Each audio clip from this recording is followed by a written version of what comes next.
Hello, welcome to our online audience and welcome to our audience here in Bethesda, Maryland, just outside Washington, D.C. This is the monthly lecture series of the National Capital Area Skeptics. I'm the current president, Scott Snell. As skeptics, we seek to use rationality, logic, and reason to evaluate evidence-based claims. But we're human. We may not always be rational at all times and places. I suppose many of us skeptics might want to do better and be rational at more times and places if possible. But what if there are sometimes in some places advantages to being irrational? As skeptics, maybe today we can actually have sort of a confessional where we maybe perhaps from our childhoods or more recently describing things where it's like, I hadn't really thought about it that way. It's not really rational, but it does seem to help me. Perhaps we'll include that in the question and answer session. And there are a lot of interesting questions about this concept, and this is only a part of what our speaker today has written about in his new book. Stuart Vyse, The USES of Delusion, Why It's Not Always Rational to Be Rational. So it's my pleasure to introduce Stuart Vyse. He's a behavioral scientist, teacher, and writer. He taught at Providence College, the University of Rhode Island, and Connecticut College. Dr. Vyse's book, Believing in Magic, The Psychology of Superstition, won the 1999 William James Book Award of the American Psychological Association. He's contributing editor of Skeptical Inquirer magazine, where he writes the Behavior and Belief column, and he's a fellow of the Committee for Skeptical Inquiry and of the Association for Psychological Science. I'll say that I enjoyed reading his book, and I think we'll enjoy hearing his talk today. Ladies and gentlemen, Stuart Vyse.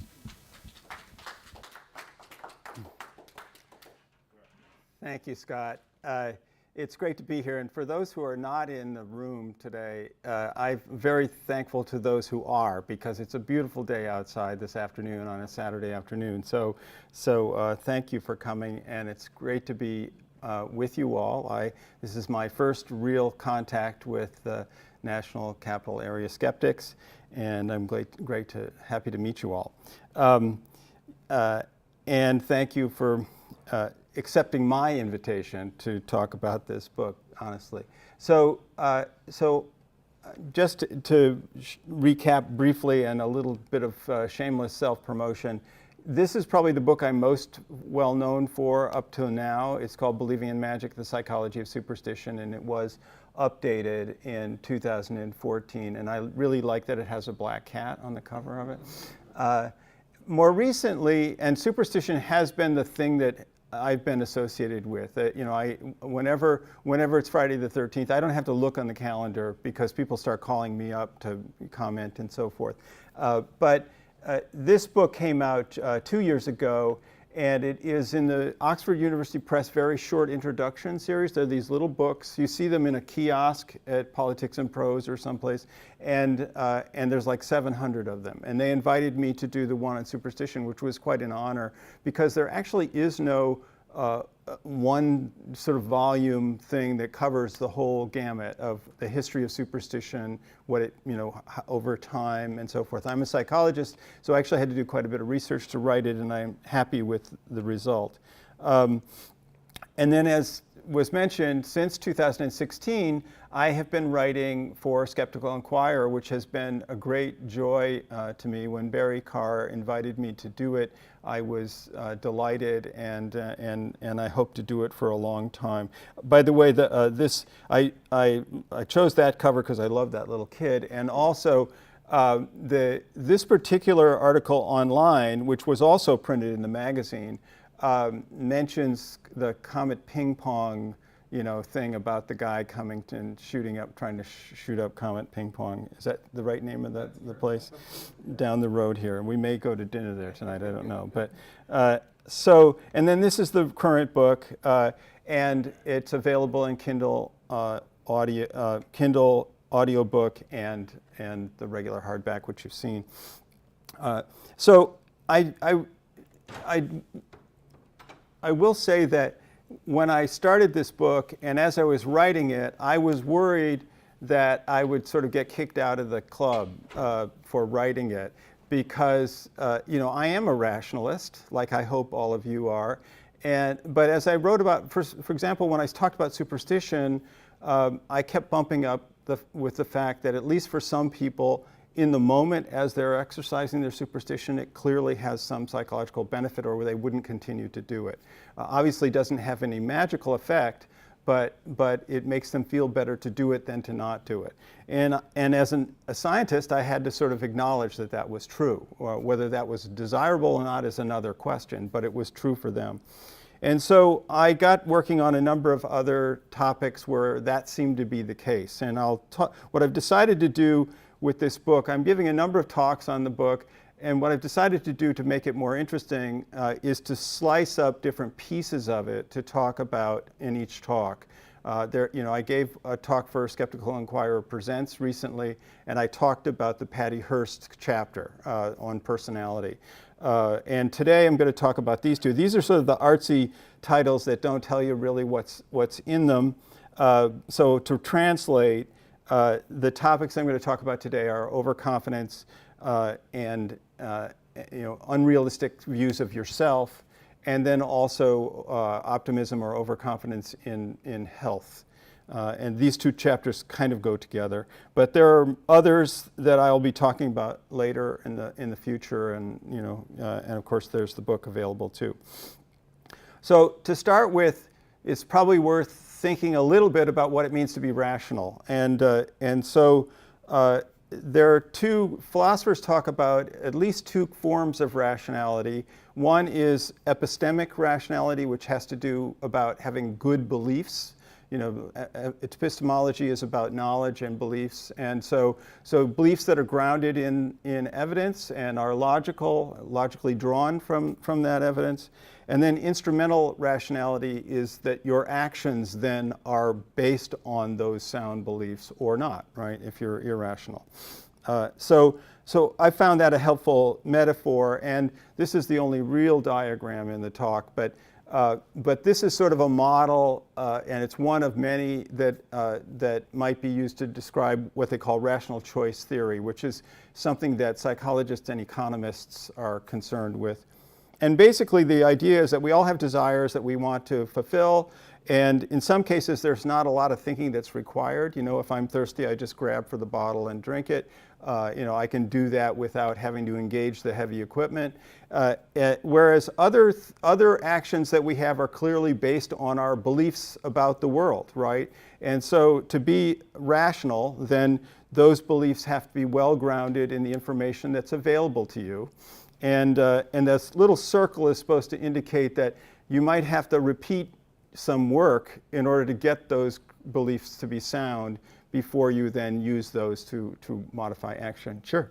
I noticed that the arrow from desires to beliefs has a slash to it. Yes, that's an important part of the model. That is suggesting, what it's supposed to suggest, and I think you're probably onto it, is that your desires should not influence your beliefs, right? That's what we call wishful thinking, right? Is that you believe something because you want to believe it. And so that's why it has the arrow. And no, your beliefs are supposed to be just grounded in evidence and so forth. And so an interesting aspect of this that I mentioned in the book, and this is the one little audio visual that I have, very short audio visual, but how many people believe that you need to wait 30 minutes before, or once believed that you need to wait 30 minutes before going into and I as a kid, had many a frustrating time waiting to go back into the pool after lunch because we were told, right? Well, let's see what the Mayo Clinic has to say about that.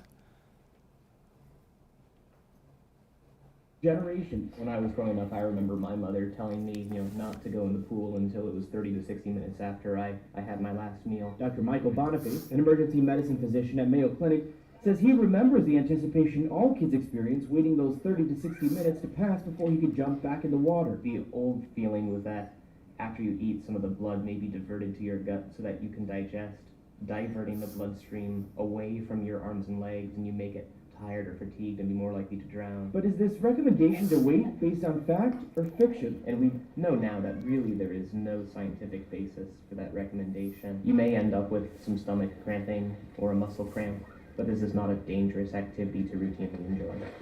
So while it might not be the most comfortable thing to go for a swim with a full belly, the world won't end if you ignore your mom's advice just this once and don't wait 30 to 60 minutes.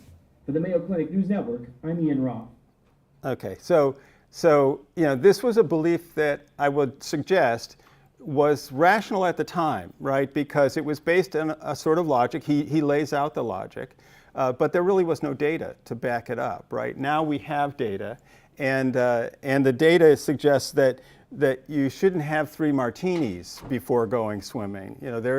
Alcohol is a completely different animal, and that will create a problem, and there's mortality data that shows that. But eating is not. So it's an interesting aspect of the rational choice model that you're required to do the best you can with what you've got available to you, and that's all. And you're rational under those circumstances. Now, one of the things I talk about in the book that is an interesting way to think about what I'm doing in the book is this controversy between William Clifford and William James. William Clifford, if you haven't heard of him, was a 19th century mathematician and philosopher, and he would be described as the true skeptic, the severe evidentiary position. He believed that you should hold no belief whatsoever without sufficient evidence to support it. And he gave this famous story of the ship owner who owns a ship, and there are some immigrants going off to the New World in his ship, and he's worried that the ship isn't seaworthy, that it's old now, it might have repairs. Rather than doing something about it, he pushes these troublesome beliefs out of his mind. He says, I just am not going to think about that, right? And the ship goes off, and it sinks mid-ocean, and he gets the insurance money and doesn't feel bad about it at all, right? And Clifford says that even if the ship had sailed safely, the ship owner was unethical in holding that belief, and that he should have either done something about it or stopped the cruise or whatever. But he goes even further, Clifford goes even further to suggest that even a completely private belief, one that you never express to anyone else, you never act on in any way, if that belief is not grounded in evidence, then that's unethical, because he says it will create a habit of credulousness, and that it could lead to other problems for you and for society. So it's a very strong position, and the implications for religion were quite obvious, and he made them explicit, and so on. So along comes James, and he writes this article called "The Will to Believe," which some of you may have heard about, but it is it's a direct response to Clifford's paper, "The Ethics of Belief." And of course, I don't know if you know how much you know about James, but James he came up in a period when religion was sort of on the down. There was a lot of non-believers at this time. The scientific revolution was underway. But he wanted, as many people did, he wanted to believe at least that there was an afterlife, and he had a lot of spiritualists that he worked with, and so on. He was head of the 2 spiritualist societies he was associated with. He's an American psychologist at Harvard.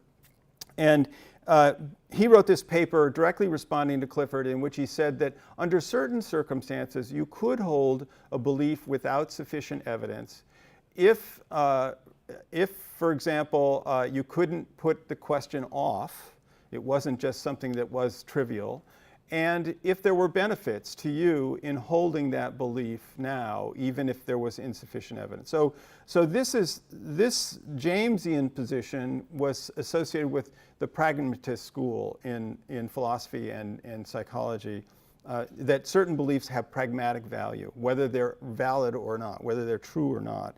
And so he had this statement, that I use in the book: to develop a thought's meaning, we need only determine what conduct it is fitted to produce. That conduct is its sole significance.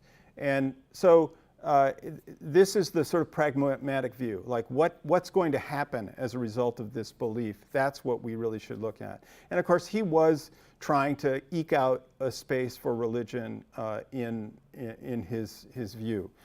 So what I'm saying, and I am aware of my audience, is that the activities that I'm talking about in this book, the delusions, are ones that seem to benefit people. In many cases, they're not ones that everyone would want or could have, but for those people who have them, they seem to benefit them. And this is a book sort of coming from a place of humility and wanting to acknowledge that that's the case. There are other delusions in the book, particularly at the end of the book, that are more universal, that I would identify one as delusions, but also as helpful, and they are more universal to all of us. So, but at the beginning of the book, that's not the case. So here's the first one I'm going to talk about, and this is about our own view of ourself, which tends not to be very realistic on average. So this is going back. Some of you may remember this, but when I was, coming up in high school and early college, encounter groups were a thing. Does anybody remember this? This is going way back, and encounter groups were a thing, and there was this movie called The Journey into the Self, 1968. It won the Academy Award for the best documentary. It's only a half hour long. There are a couple of versions of it on YouTube that you can watch, and it's quite interesting. But basically, Carl Rogers, who's a very famous psychologist, humanistic psychologist,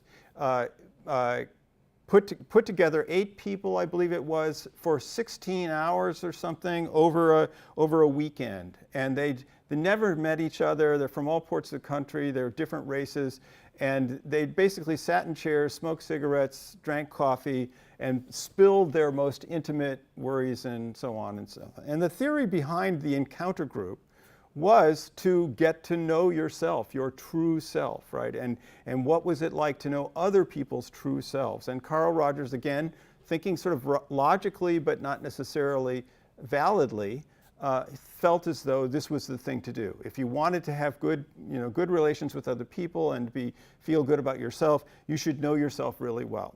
Well, it turns out may not be true. And I put this up here as sort of the straw person to knock down. So after that era, which went away pretty quickly, although group therapy is still a thing, obviously, but this encounter group idea went away pretty quickly. There are some studies that started to show a different idea. So this is a very famous study, Alloy and Abramson, in which people were put in a laboratory setting, and they had a little button to press. There's several trials, and then they could either press the button or not press the button. And then subsequently, a light would either turn on or not turn on, right? So sometimes they'd press the button, the light would turn on. Other times they pressed the button, it wouldn't. Sometimes the light would come on even when they hadn't pressed, and so forth. And so many trials to sort of figure this thing out. And they had both 2 groups of people doing it, typical non-depressed individuals, and then people who had mild depression.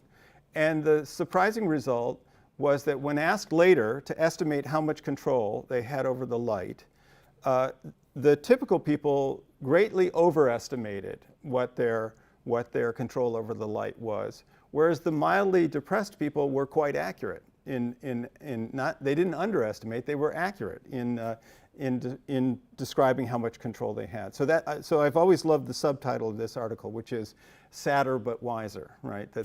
And so it's a suggestion that one of the implications of this study and others like it is that one of the features of good mental health is to overestimate the degree of control you have over the world and how well you're doing. And other evidence suggests that this is another famous study which has been quoted a million times. It's very interesting, but a survey of people, just simply asking them, are you above average or not with respect to driving? safety in driving, right?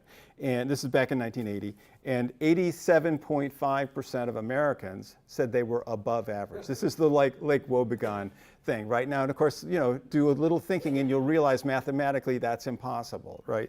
And furthermore, 60% of Americans thought they were in the top 20% of drivers. The Swedish drivers were just a little bit more realistic, but still had quite a view of themselves. And so this led to other studies. This is another famous study by Taylor and Brown that looked at people in coping with disease and other challenges, and they found that people who had very optimistic and maybe overly optimistic view of themselves and of their situation coped better with those disease situations. And they came to the conclusion, the general conclusion, that positive illusions are useful, and the kinds of illusions they're talking about, the ones that they were most likely to find, were ones where you objectively see yourself as better than you are, you also performing better than you do, for example, and also you see yourself better than other people in an unrealistic way, and you also see your future brighter than you have any reason to believe. But they suggest that that's all good, and that it helps people cope with a number of situations. And so here's a case where, again, realism is not perhaps the best approach in some of these circumstances. So I sort of sifted through this research in the book and tried to come up with some general conclusions about when overly optimistic or unrealistic views of yourself are helpful and when they're not. And so one of the things that, the slide is supposed to suggest a couple of drastic cases where it's not good, right?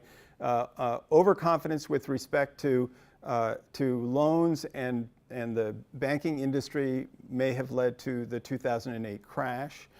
Daniel Kahneman, who is a famous psychologist who wrote Thinking Fast and Slow and got the Nobel Prize, he once was asked in a television show, what cognitive error that humans do would you most like to get rid of? And he didn't hesitate. He said, overconfidence, right?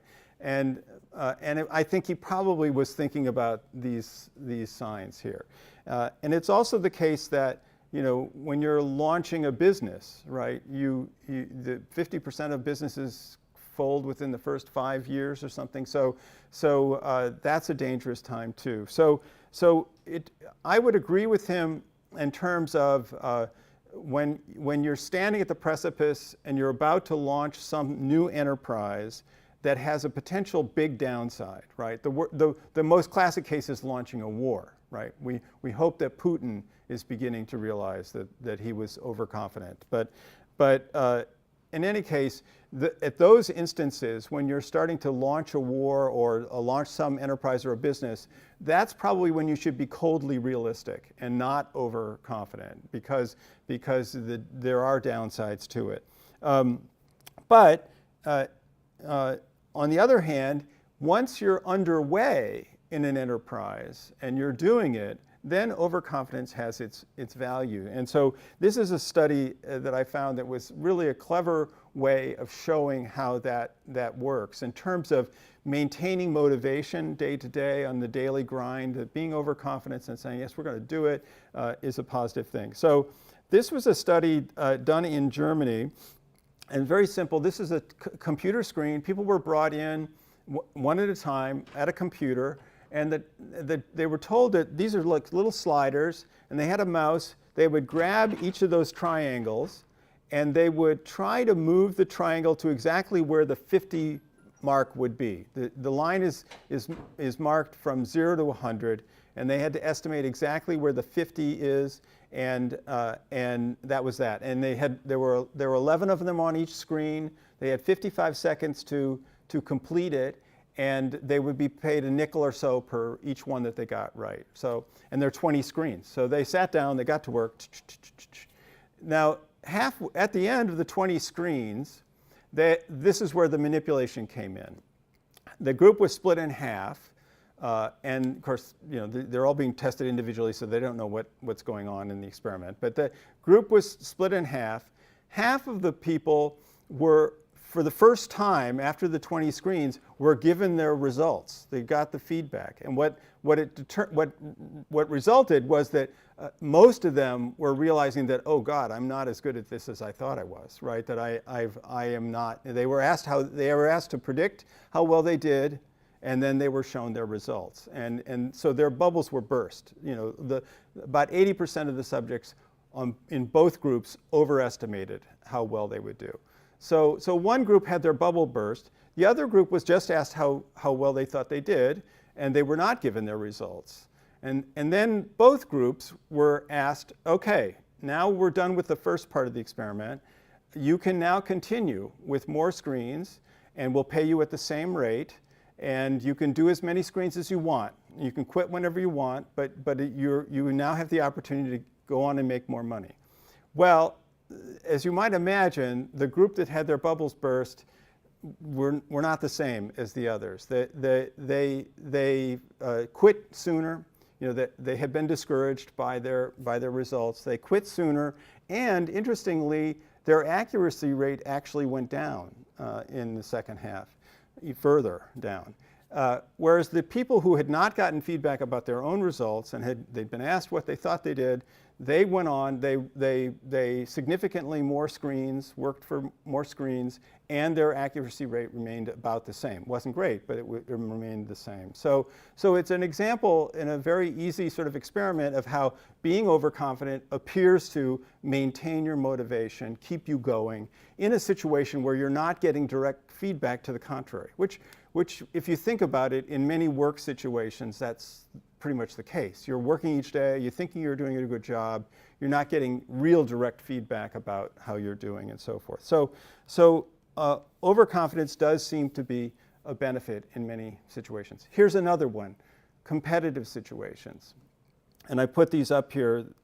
Arnold will be explained in a minute why he's there. But I watch a fair amount of tennis, and one of the things that is true in a competitive situation is that, and there's research to back it up, it's just not my observation, but that if you enter the contest confident about your ability, that does pay off in performance. This is Ivan Lendl, who was a very sort of he was called the Terminator in some cases, because he was very focused. He did not show a lot of emotion. He was a strong and great player when he played, and that seemed to be an effective strategy. This is Novak Djokovic breaking a racket, right? And he's also a great player, but my sense of him is that his real weakness is his own psychology, that he gets mad at himself. And some commentators say, well, that's just the way he gets himself psyched up when he plays, right? What they're forgetting is that there's somebody on the other side of the net who's like, if I saw my opponent breaking out into a tantrum, there's nothing that would make me feel better about my performance than knowing I've gotten this guy upset. So being a cyborg, is an effective competitive strategy. Not a likable one, but yes.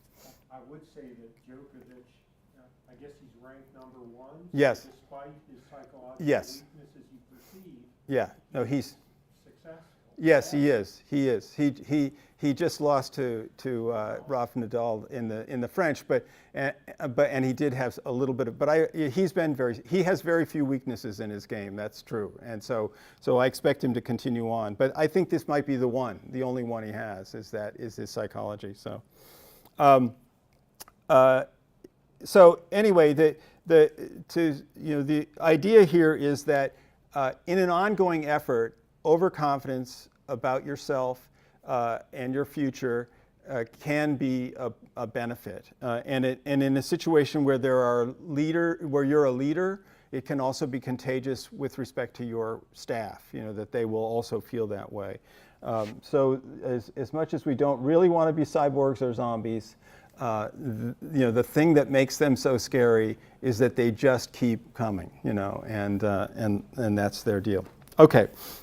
So now my next area, which is related, is is pessimism, optimism, overconfidence with respect to health. And we all have been through something recently that makes this very close to home.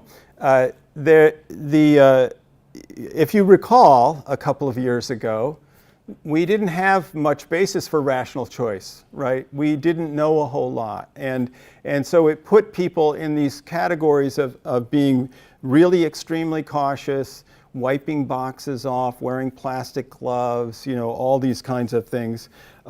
Or some people, just said, it's nothing, don't worry about it, and went on with their lives, to their, in some cases, to their chagrin. But so somewhere in the middle was a rational choice area, perhaps, but we didn't really know where it was. And so the question that I am concerned with in this chapter is, what are the attitudes that a person might have in various health contexts? And so one is again, I'm making use of this concept of the status quo. This is a concept that Kahneman and Tversky, in their Thinking Fast and Slow and their economic theory, has very much shown to be important. That when you think about an economic gain, it's not so much the actual value of that gain that matters. It's how it affects your status quo. Am I going up or am I losing, and so forth. So they showed in a number of experiments that changes from the status quo were really important. And so applying that to the health context, we all kind of feel like we're in our healthy status quo right now, right? We're okay, and our goal is to maintain that and not to ruin it. So if that's the case, and if there's no plague coming to town, no other looming threat that you should be concerned about, then it doesn't really matter too much how you think of yourself. That you're going to be fine in those circumstances. But often there is a potential looming threat that we should do something about or whatever. And in those cases, I would suggest overconfidence about that threat is not a good thing, right? And many people are in circumstances I will explain in a minute. Whereas pessimism actually can be good, but it has a downside as well. So to flesh that out a little bit, here's this is not really a mathematical equation, but if you are healthy and there is a looming threat of some kind and you're overconfident, then this is not a good thing. And the examples I give, I talk a fair amount in the book about smoking, about the young people who are attracted to smoking because it makes them look attractive and grown up, and they think that it's okay, I'm not smoking that much, I can quit. This is the case where there is a looming danger. They may be fine now and very healthy and so on, but if they don't do something about it, or if they don't choose not to start in the first place, then there is a looming threat. And overconfidence in this case is very bad. And there's a lot of data that suggests that that young people do say, I can quit any time, it's not a big deal, et cetera, et cetera. They check in with them later, and in fact they're smoking more than they were before, and they haven't quit. And something like 80 or 90% of long-term adult smokers report that they regret having started smoking in the first place. So that's the issue there. So overconfidence in this case, youthful smoker, youthful drinker, and also obviously the plague. Don't be afraid of COVID.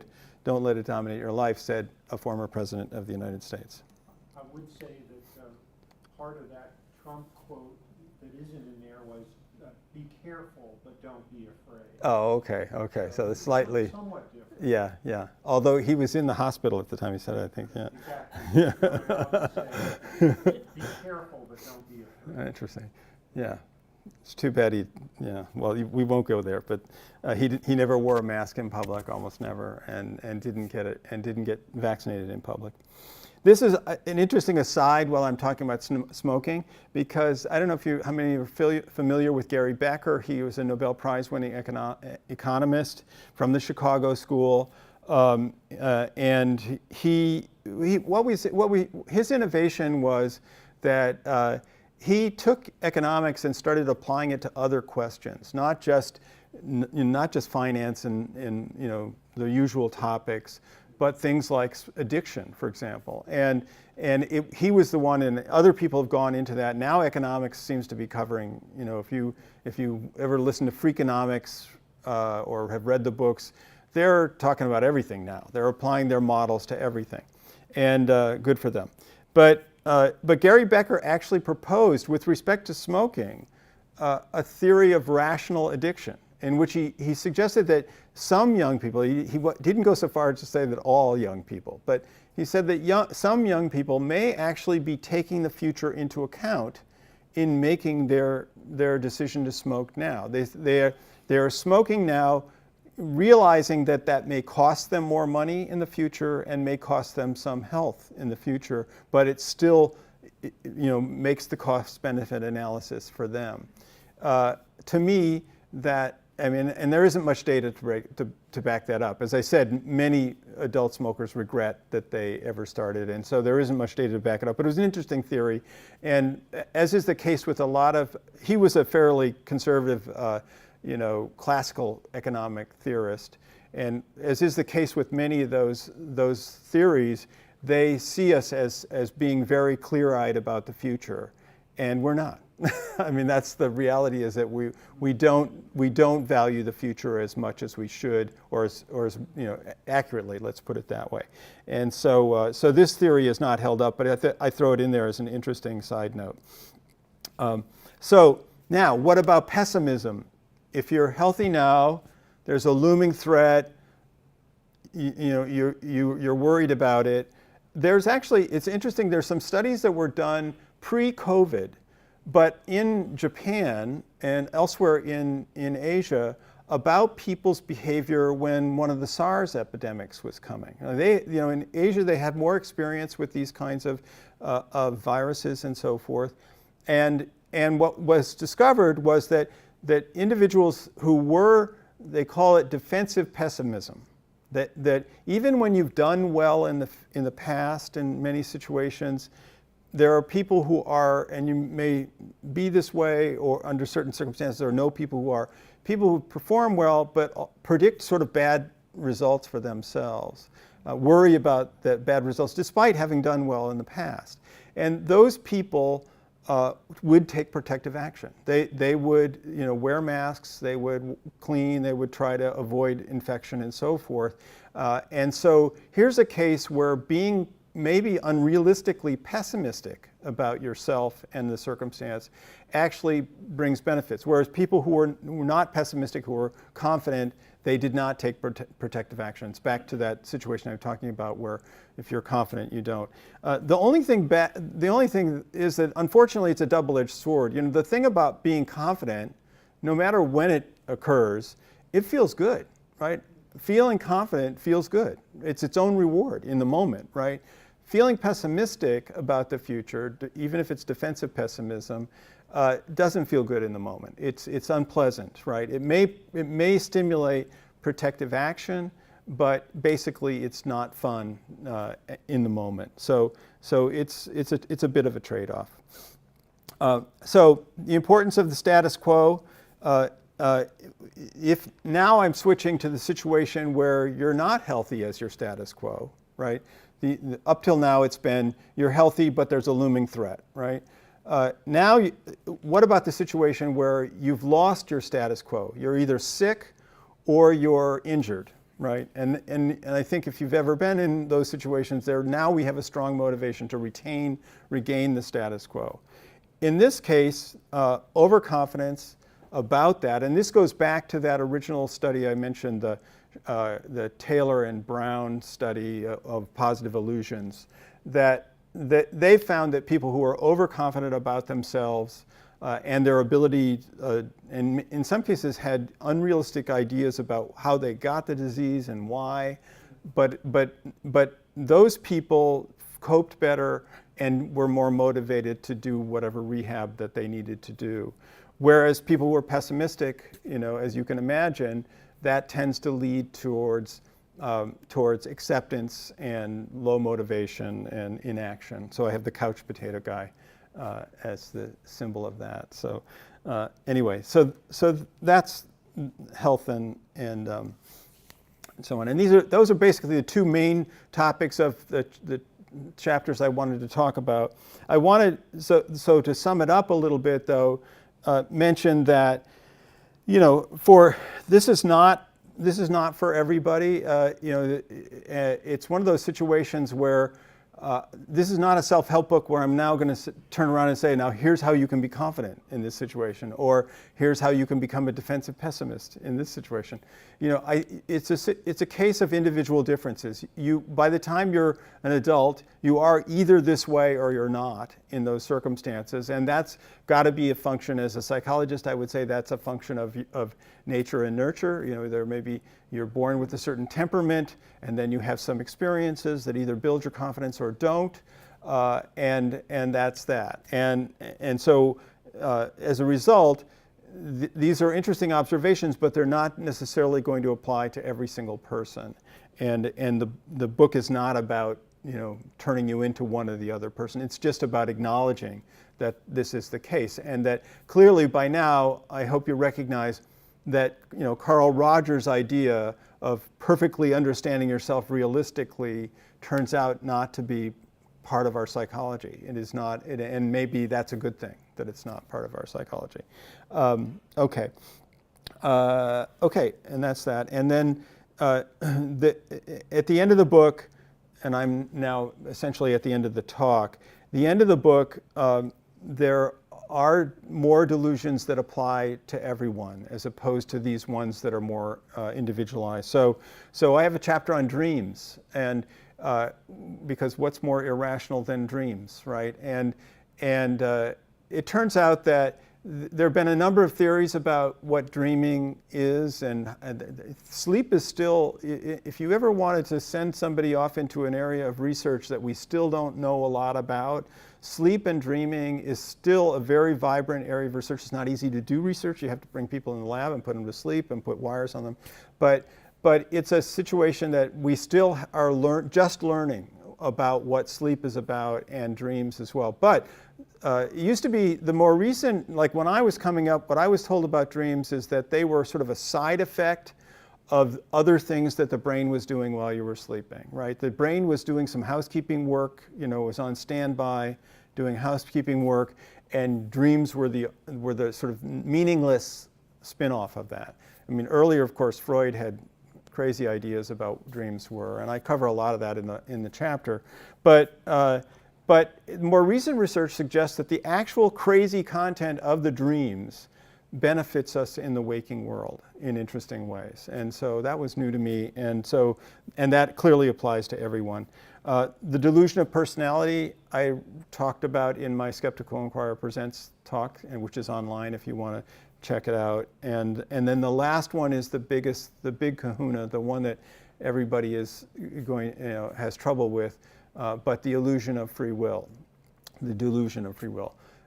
I am convinced, and I make my case in the chapter that free will is an illusion. We live in a deterministic world. Most people don't have any problem with that for most of the universe, right? They just have a problem with it for this particular species on this blue planet, and maybe a couple of other species.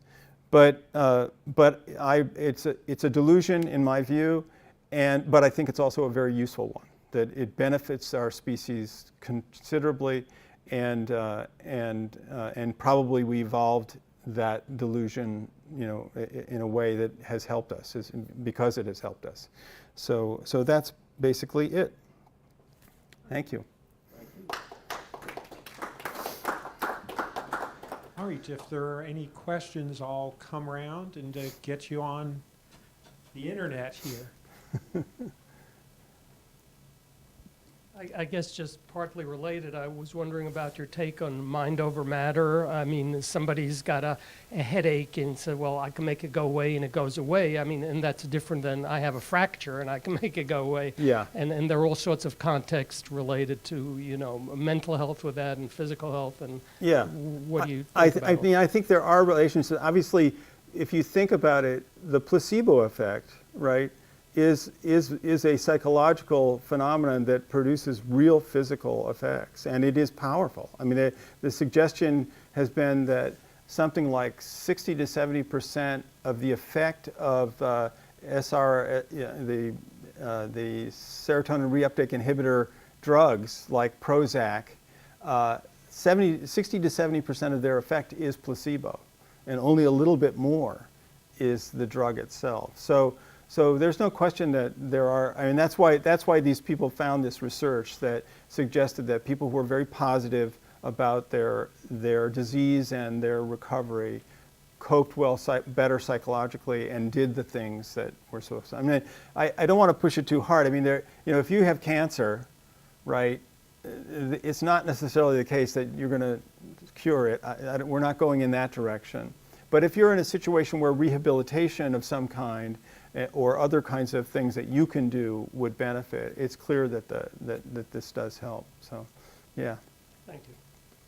In your book regarding athletes, you described how they'll go through rituals and so on. Would you touch on that here? Sure.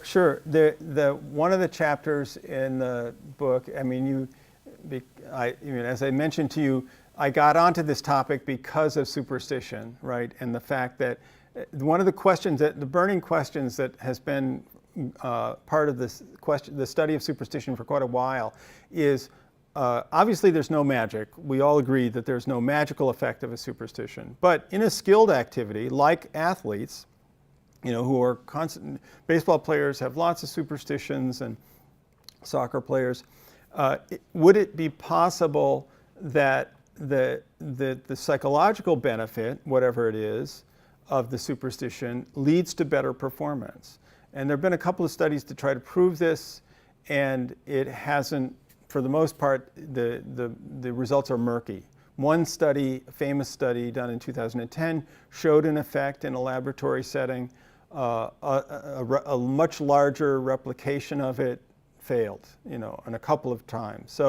So we don't know is the answer to that. But there is evidence that's a little bit better with respect to rituals. And many athletes prior to a game engage in a kind of ritual. And there's been some laboratory work recently that very good, and it's been replicated, that suggests that if you perform a ritual before some kind of anxiety-provoking activity, that the ritual does affect anxiety, lowers your anxiety, and in these examples, at least, it also led to better performance. They had people do crazy things like think about this, you volunteer for an experiment, you come into the lab, and they say, in a few minutes, we're going to have you sing in a karaoke machine in front of a bunch of strangers, right? And it's like, oh, okay, I didn't know I was signing up for this. And so then they have people do a little ritual beforehand. They write something on paper, they throw it away. And the ritual, for these researchers, the ritual had to have some kind of symbolic nature to it. Like draw a picture of how you feel right now, sprinkle salt on it, crinkle it up and throw it away, right? So it has a sort of symbolic, not expressly religious, not a known superstition that I'm aware of, but a ritual. And when they described it as a ritual, interestingly, when they described it to the participants as a ritual, it did affect their performance. It lowered their anxiety. They measured anxiety, and it improved their performance. They used a karaoke machine that actually scored your singing automatically. I don't know how that. I've never done this, so I don't know how that works. But interestingly, if they just described it as a bunch of random actions, we want you to do these random things, it didn't work. So, I mean, I think there's room for more research, but there is a suggestion that there's something about performing a routine ritual, and it's so common in sport. So many athletes they dress in a certain routine, rigid sequence, that it's very likely it does help. I wonder if that ritual could be converted into a very rational, practical thing, such as completing a checklist, like a pilot is about to do something before they Right. launch their aircraft, and I assume there's anxiety, especially with new pilots, relatively new pilots, and they fill out checklists as they go through, in configuring the cockpit and so on. And I assume that has the same effect, but it has a very practical rather than the way a kicker for the NFL, Baltimore Ravens, lays out his uniform on the floor as you described in your book. Yeah. So I wonder, I mean, there may not be a moral equivalent of that for an athlete, but maybe it's like, oh, here's a checklist, and it's like, oh, I don't need to do this Yeah. strange behavior instead. I don't know, just Yeah. a thought. It's an interesting thought. I suspect the checklist does function that way. For pilots, it's an interesting example. It's a great one because they have to go through a long preparation thing before they fly generally, right? And I think astronauts and so on do the same thing. The thing that about superstition that is interesting is that there seems to be some feature of the psychology of it. We're talking now in the case of like the athletes. These are personal superstitions. They're not like black cats and ladders that you learn from someone else. These have been acquired randomly or adopted, right? And so there's some expressive aspect of it. This is my superstition. It's not like your superstition. It's what I do that probably makes this attractive. But it's possible it could be substituted by a coach saying, "Here's our routine, and I want you all to do this," and so on. And coaches tend to talk about it as a routine, not a superstition or something. Right, and it could be very practical rather than some sort of stand-in or whatever. Exactly. Regarding your earlier comment about Prozac, one of our online participants, this is Gabe Goldberg, I think up in Silver Spring, Maryland. He noted that his vet prescribed for their aggressive cat a small daily dose of Prozac, and it does seem to have reduced aggression. So not in this case, not a placebo effect. No. As far as we know, we haven't truly asked the cat, have we? I posed that out to Gabe Yes. Goldberg. Yeah. Let's see. In your, you mentioned it very briefly here about Patty Hearst, and when she was, the daughter of an heiress and lived that life, going to college, and then suddenly kidnapped by a terrorist group, and then joined in with them, and then she was rescued, and then became sort of her older self again. Isn't it possible that Patty Hearst could be a very unusual personality rather than being used as this happens to some degree in anyone? Maybe she was an unusually malleable person. I throw that out. Yeah, it's possible. It's possible. I mean, she wouldn't be uniquely so. There were other people, but it's. I mean, obviously, this is an example, a case of one, right? And it's meant to be a very dramatic case. I mean, she literally became a gangster, right? From an heiress to a gangster and back again. And so, but there is, of course, a lot of social psychology research, Milgram studies, which, to believe it or not, have held up, that suggests that a large percentage of people are capable of giving extremely high electric shocks to a guy with heart disease, if they're urged to do so by an authority figure. So the suggestion of much of the social psychology research is that a large percentage of us are capable of doing horrible things. And it's not a happy message, and we count on that not happening, right? And that's sort of the delusion that I talk about in that chapter, is we count on people being consistent, but I think it's more a function of the accident of their circumstances than it is something that's inherent in them. So that's the nature of that chapter. But it's a good point. Obviously, I actually point to a few of them in the chapter. The fact that she was a teenager at the time, she had already had some conflict with her mother during that time period. She's sort of rebellious. She was, she had a relationship at the time with a guy who had been her high school teacher, and they were living together. So she was clearly ready for some, anti-authoritarian stuff, but that. I guess you could say that probably about almost every teenager Right. has rebellion. I did want to juxtapose that with other examples, John McCain or Admiral Stockdale, prisoners of war that never broke under incredible, Right. that this wasn't, SLA. I mean, they did terrible things apparently to Patty Hearst, but this was even worse while they were prisoners of war of the North Vietnamese. And, so, I mean, Yeah. it isn't in your book, but would you touch on that, the Yes. unbreakable Yeah. people? Right. Yeah.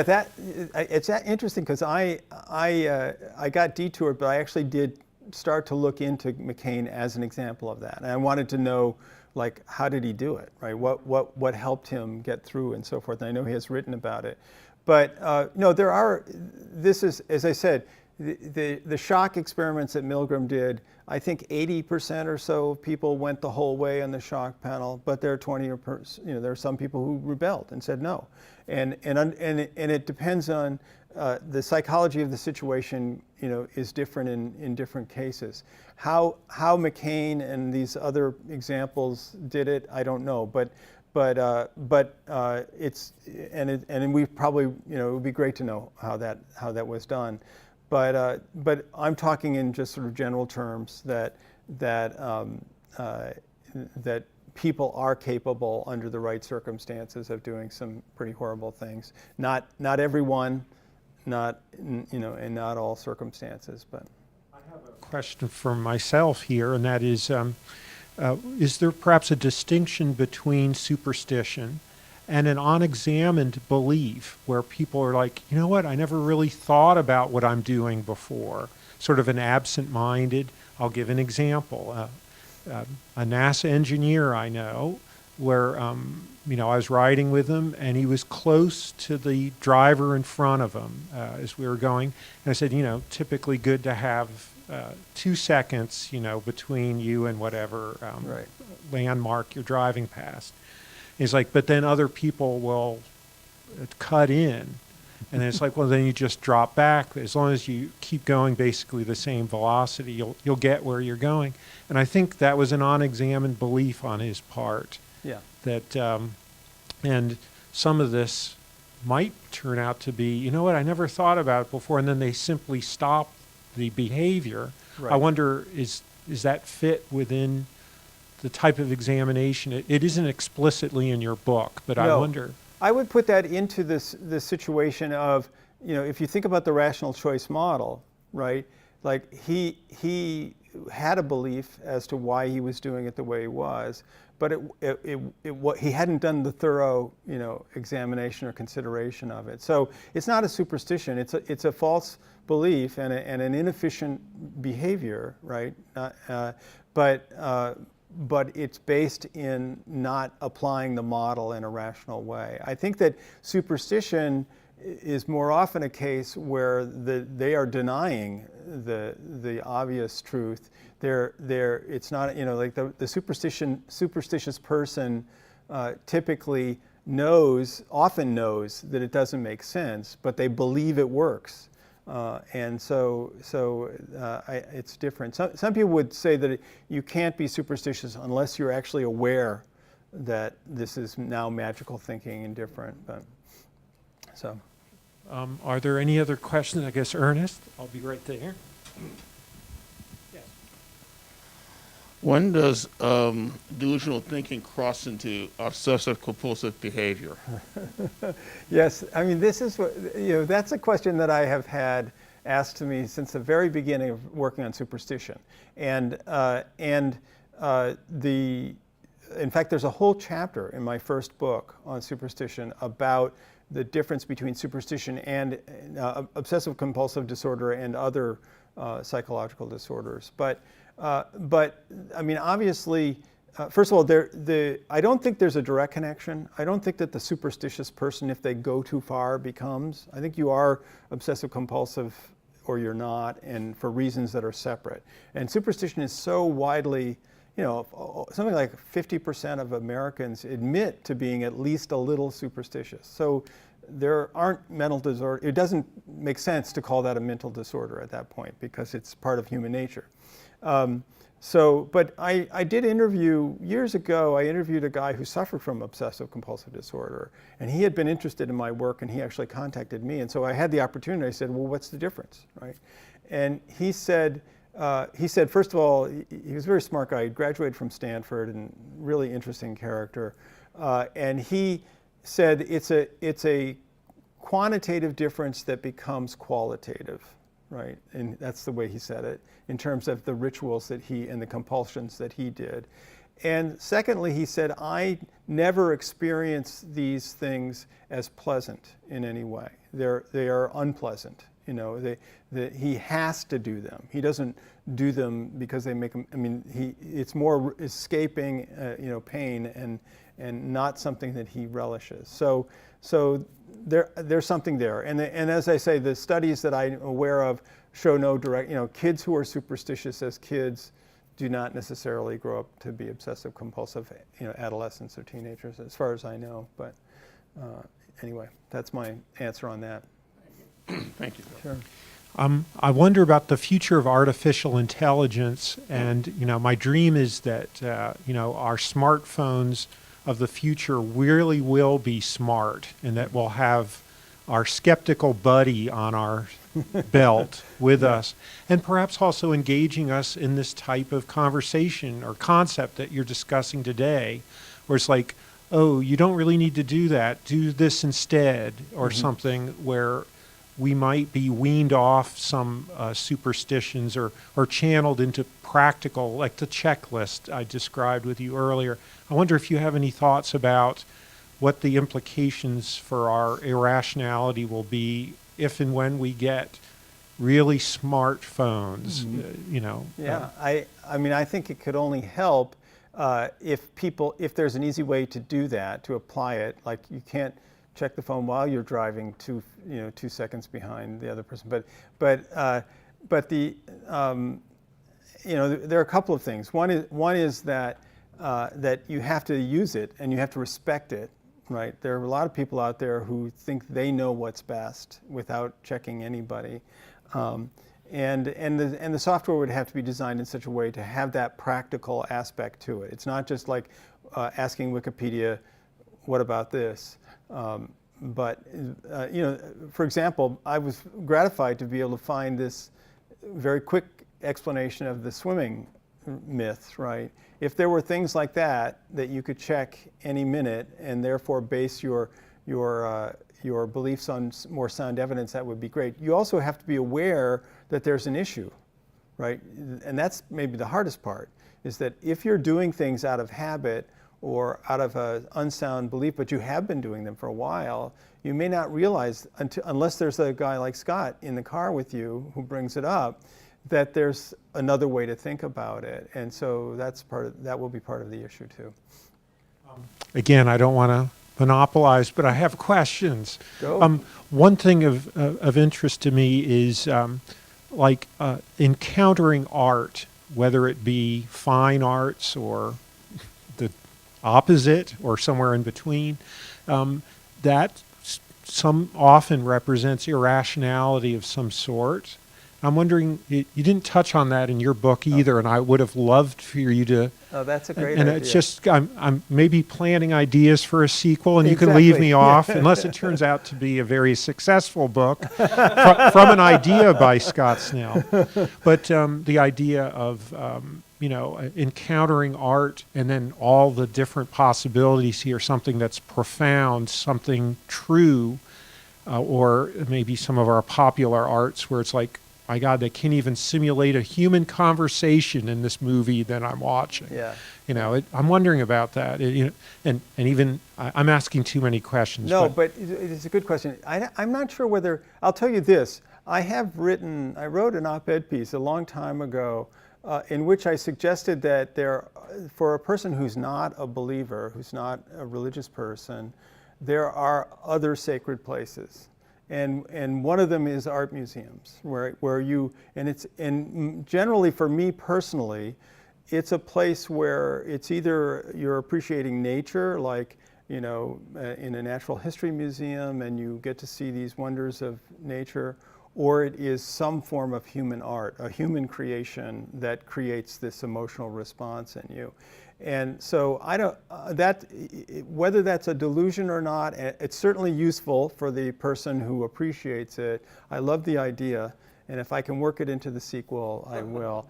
But it's worth thinking about, because it is, for me, those places are clearly a replacement for what other people are getting by going to church and going to a big cathedral, singing in church and so forth. And it's, for me, it's a very secular experience. I'm appreciating a human creation, right? Not just a random thing, but something another human made that creates that feeling. So I love it. Yeah, I want to clarify, obviously, there could be profound truths coming from distorting reality in the hands of a brilliant artist, or even a mediocre one. Right, because it's again a product of the human imagination, right? Which is amazing. Yet I do wonder if there could be damage to societal rationality, if there is such a quotient or whatever, by watching dumb stuff again and again, where it's just like, wow, they're not even imitating human conversation. I picked that just because it's low-hanging fruit. Yeah. But I do wonder about that. I mean, what you're suggesting is that an unuseful delusion, that by repetitive, non-productive behavior and so on. I think there's a lot of that out there too. I didn't write about that this time, but yeah, definitely the case. I wanted to also mention to the audience that you did an interview with Michael Shermer, the Skeptic Society, and that's also on YouTube. And you covered interesting topics there. One that I wanted to follow up on briefly was you and he discussed the possibility of life elsewhere in the universe, and that, this might be an advanced life, and that would sort of plug into type of religious type thing. And I did want to point out from an astronomical standpoint that the age of the universe and our galaxy and the sun and earth are such that there would have been previous stars and probably planets where they got their start earlier. So the raw materials for life, if you want to Google this, metallicity of stars, the sun, there were other stars that had, before the sun, that had the materials that we would need for life, not just hydrogen and helium, but the heavier elements. Well, anyway, so there is physical, I should say, scientific basis for saying that there could be civilizations, because life may have gotten a head start on us elsewhere in the galaxy. So anyway, that's great. Yeah, I find that stuff fascinating. Obviously, Michael does too. He was the one who brought that up. But you had both sort of perceived it as, well, the idea that the SETI people, search for extraterrestrial intelligence, that there might be sort of a religious type thing, because they're looking for advanced life, and it's like, hey, it's okay, there's scientific basis for thinking that there would be advanced life because of advanced stars before the sun. Yeah, I mean, I totally, the mathematics of it seems likely that it has happened out there. It's a big universe.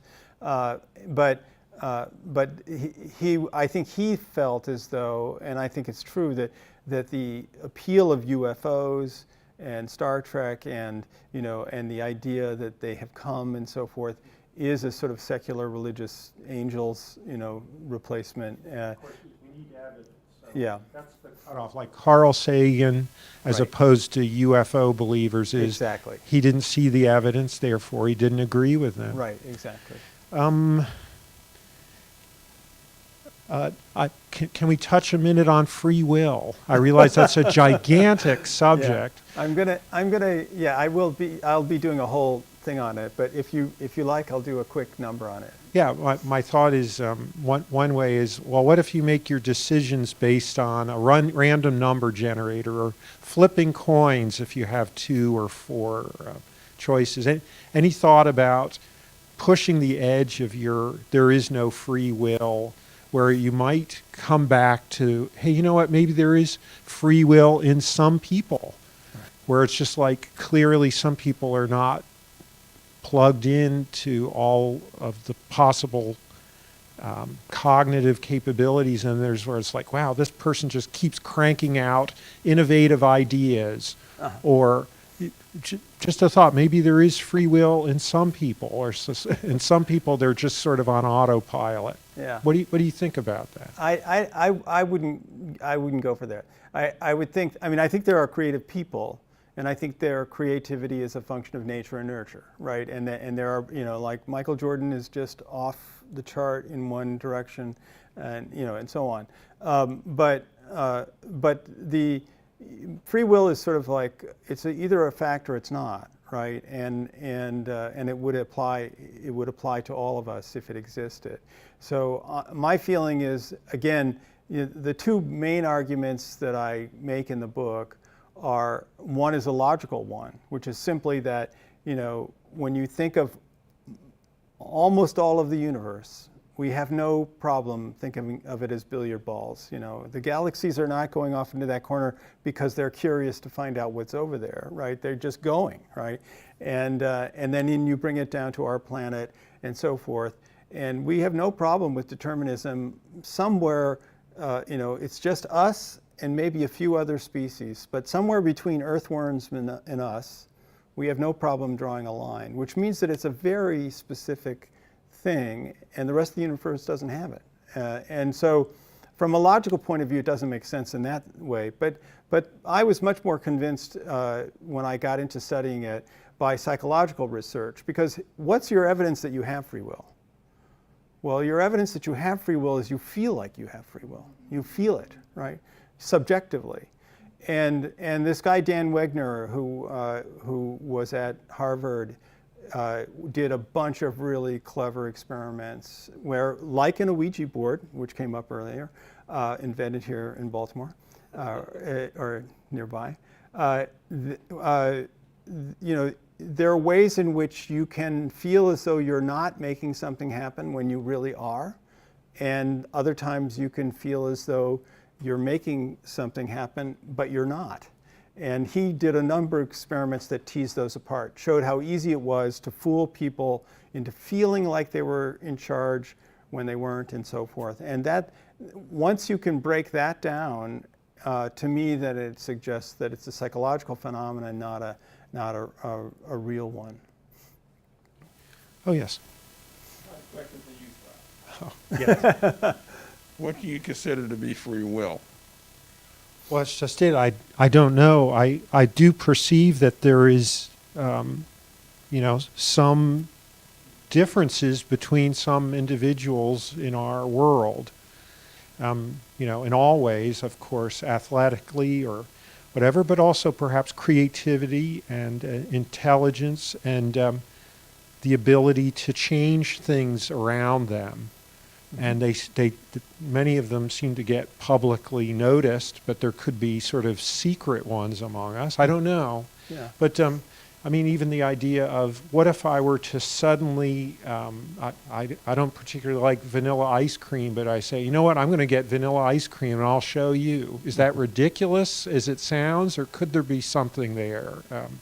Well, I mean, that actually, those kinds of examples come up in the book of people doing stuff just because it's not expected of them, and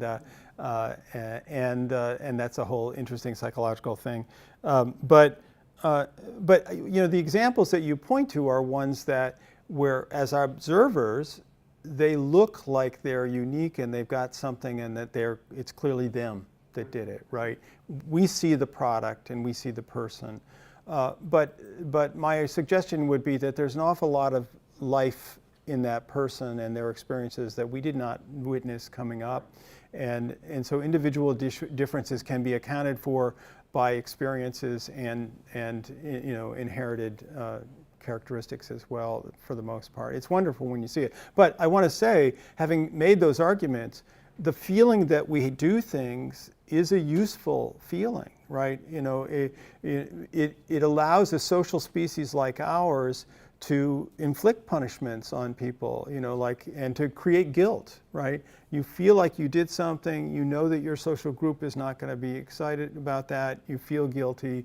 It's a way of you know, we are a very social species, and these are things that we use in our societies to affect people. It's also useful just to know that you did something. I give the example of if you're driving down the highway holding the steering wheel, and the wheel goes to the right, and you go off the road, it's really useful information to know that you did it, right, which you can feel, or that it just went on its own. And so just the basic sense of what actions came from our bodies versus other places is really useful information for us. I wonder if there might be information about free will. This sounds like a joke, but it's not meant to be. On social media.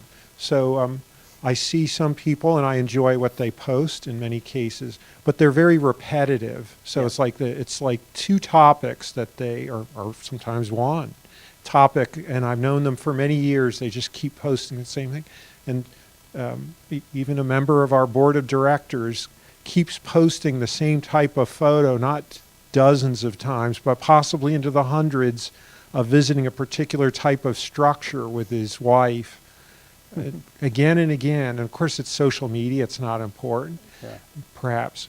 And on the other hand, I was like, I have no interest in knitting, but I contacted my cousin who loves knitting. So I posted something about knitting to try to prove that have free will. I'm sort of kidding, or it's just like I'm going to post about something on social media that I've never been interested in before to try to break out or something. I don't know, is this some kind of technique like you would describe in your book of you're not really doing anything, you're just trying to psych yourself into it? I don't know. I throw that out. I don't know if other people have tried this type of thing. Yeah, I mean, there's maybe a way in which you're trying to manage the impression that you create in the world, but I'm not sure about that. We've got a question in the back. Along those lines, how do you define delusion? So I've gotten a lot of criticism by clinical psychologists who want to hold on to delusion as something that only schizophrenics have. Although the word, as I'm sure aware, has been used for centuries. But I'm just using it as, you know, as a primarily a belief that is not true, that you hold and that you act on, and yet in this case is positive. And I've used many of the things in the book could be thought of as illusions, right? And the cover of the book has this is the yellow lines. You know, you guys know this. This is called the Mueller-Lyer illusion, and you may not be able to tell, but the long lines are exactly the same length, but because of the arrowheads, they look different. It's easier to see inside the book, but. You could think of many of the things I'm talking about as illusions, right? But I wanted to emphasize things that seem to be more in us, as opposed to illusions are sort of in the design of the stimulus, external to us, and it's part of our equipment that we see them that way. But the delusion is a false idea in most cases, or some kind of crazy thing like dreams. That we have. Overconfidence, not a realistic view of ourselves, the delusion or illusion of free will and so forth. So ideas that are not true, are not based in evidence, don't fit the rational choice model, but we hold them, and often that's a bad thing. You know, I want to make very clear that rationality is still really, really good, right? But these are some examples where being rational may not be the best path, in some ways at least. Yeah, I was wondering, most of what you're talking about are individual instances, personal. What about mass delusion as a result of mass indoctrination or otherwise? I mean, you get, especially I'm thinking of in the political context, somebody could get a population riled up. All Democrats are pedophiles. Yeah. And there are people that are going to be holding banners and marching, and do they believe it? Don't mean, they? You mean they're not? Yeah. No, I mean, that's obviously purely irrational behavior, where through social influence you're able to get people to believe things that are not true and to do, and I would argue that the outcomes are not positive either. So I mean, that's the realm of irrational behavior that we're all concerned about, that normally, right? This is a different, I'm sort of acknowledging another part of our psychology that's separate from that. So I would put that back into the regular skeptic project of fighting against that. Yes. So I see the sort of phrase on the bottom of your book says why it's not always rational to be rational, and I'm wondering why you didn't say why it's not always irrational to be irrational instead. Yeah, that's a good idea. I don't know. This seemed to trip off the tongue a little bit better, but it could have been that. I mean, they're basically the same idea. So it could have been that instead. But yeah, that's a good thought. It didn't occur to me. Yes, Bill. Well, this is one way that I often think about free will. It's I think on the one hand that free will doesn't happen. Rather, there's just a series of causes and events. At the same time, it seems to me that as humans, we're pretty much compelled to act as though free will did exist. Yes. Because if not, then how would make things like the theory of crime and punishment work for us? Mm-hmm. Exactly. That's exactly the viewpoint that I have in the book. That it is very useful for us as a social group to believe as if, and to treat people as if they did have free will, even though scientifically that may not be the truth. And without it, we would have trouble. Some people have actually suggested there was some studies done. I mentioned it in the book. There were some studies done in which they thought that telling people that they didn't have free will was like a dangerous idea, that it would lead to chaos, and sort of like the equivalent to saying, well, without religion, the world will go to, craziness. But there were some early studies that showed that, for example, giving people information about the determinism of the universe, and then asking them to do an activity where they could cheat, that they would cheat more after reading about the determinism, because they didn't, it's like I'm just doing it because it's me, right? Because it's the universe. But that research, thankfully, has not held up. It's been replicated several times and did not hold up. So telling people that the world is deterministic doesn't necessarily make them go rampaging and stealing and so forth. I guess my last comment or question is I don't believe in free will either, and hence I also then don't believe in right or wrong, because how can there be right or wrong without free will? Well, I mean, obviously the society tells you what's right or wrong, and you will experience, consequences if you don't absorb those things. I mean, obviously that's the part of being a social species. I mean, you can't drive down the left side of the street in the U.S. even if you want to, even if there's no oncoming traffic, because someone will stop you and punish you. So yeah, I mean, you could argue that what we consider right or wrong, and it's being fought out in our courts every day, right? That the ideas of what's right and wrong are a social construct. They're agreed upon by the society and the group, and in some places codified into laws. And so there's no authority figure, there's no Bible that tells you what's right or wrong, but your social group will tell you in some form or another. One of the criticisms of those who, how should I put it, who don't trying to figure out, I think I'm saying it the wrong way. What would, if you don't have free will, so to speak, is society no better than a collection of ants in an ant nest?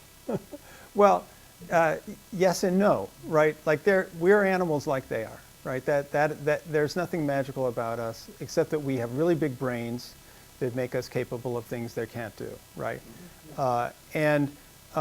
So in that sense, we're the same. But we're different in that we are a highly social species. We can't, from birth, you can't live without somebody else helping you. So we depend as a species on social groups, cohesive social groups that get things done and being a part of it and cooperating in different ways. So that's where the free will comes in handy, because it helps us identify people who are not conforming to the standards and doing something about that. All right. If there are no other questions, I do want to thank Stuart Vyse, and thanks to J.D. Mack for producing today's program. And thanks to all of you who participated. Enjoy your summer. Those of you in the Southern Hemisphere, good luck with your winter. And we'll see you again in September. Bye-bye. All right. Thank you so much. This was great.